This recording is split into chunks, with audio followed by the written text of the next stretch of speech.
The Trump administration said Friday it is freeing itself from the constraints of a nuclear arms control treaty with Russia and will begin withdrawing from the pact on Saturday.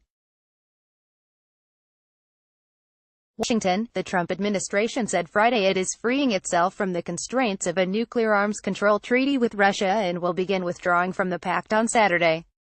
President Donald Trump blamed the Russians for the demise of the Cold War-era pact, known as the Intermediate Range Nuclear Forces Treaty.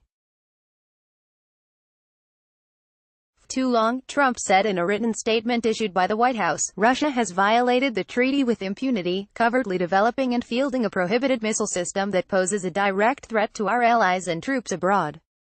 The INF Treaty, signed in 1987, has been a centerpiece of superpower arms control since the Cold War. Some analysts worry its demise could fuel a new arms race. Trump said that on Saturday, the U.S. will suspend its obligations under the treaty, meaning it will be freed from its constraints, including the testing and deployment of missiles banned by the pact. At the same time, the U.S. will begin the process of withdrawing from the treaty, which will be effective in 6 months, he said. He said the U.S. has fully adhered to the treaty for more than 30 years, but we will not remain constrained by its terms while Russia misrepresents its actions. We cannot be the only country in the world unilaterally bound by this treaty, or any other. NATO said that if Moscow failed to destroy all new missile systems that Washington insists violate the treaty, Russia will bear sole responsibility for the end of the treaty. Trump said his administration will move forward with developing our own military response options and will work with NATO and our other allies and partners to deny Russia any military advantage from its unlawful conduct. An American withdrawal had been expected for months, after years of unresolved dispute over Russian compliance with the pact. It was the first arms control measure to ban an entire class of weapons, ground-launched cruise missiles with a range between 500 kilometers (310 miles) and 5,500 kilometers (3,400 miles). Russia denies that it has been in violation. U.S. officials also have expressed worry that China, which is not party to the 1987 treaty, is gaining a significant military advantage in Asia by deploying large numbers of missiles with ranges beyond the treaty's limit. Leaving the INF treaty would allow the Trump administration to counter the Chinese, but it's unclear how it would do that. Secretary of State Mike Pompeo said in early December that Washington would give Moscow 60 days to return to compliance before it gave formal notice of withdrawal, with actual withdrawal taking place 6 months later.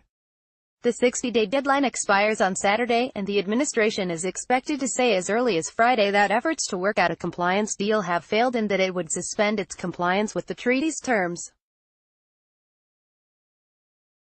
Technically, a U.S. withdrawal would take effect 6 months after this week's notification, leaving a small window for saving the treaty. However, in talks this week in Beijing, the U.S. and Russia reported no breakthrough in their dispute, leaving little reason to think either side would change its stance on whether a Russian cruise missile violates the pact. A Russian deputy foreign minister, Sergei Ryabkov, was quoted by the Russian state news agency TASS as saying after the Beijing talks Thursday, "Unfortunately, there is no progress. The position of the American side is very tough and like an ultimatum." He said he expects Washington now to suspend its obligations under the treaty, although he added that Moscow remains ready to search for solutions that could keep the treaty in force. U.S. withdrawal raises the prospect of further deterioration in U.S.-Russian relations, which already are arguably at the lowest point in decades, and debate among U.S. allies in Europe over whether Russia's alleged violations warrant a countermeasure such as deployment of an equivalent American missile in Europe. The U.S. has no nuclear-capable missiles based in Europe. The last of that type and range were withdrawn in line with the INF Treaty. Nuclear weapons experts at the Carnegie Endowment for International Peace said in a statement this week that while Russia's violation of the INF Treaty is a serious problem, U.S. Withdrawal under current circumstances would be counterproductive. Leaving the INF treaty will unleash a new missile competition between the United States and Russia, they said. Kingston Reef, director for disarmament at the Arms Control Association, said Thursday that the U.S. had failed to exhaust diplomatic options to save the treaty.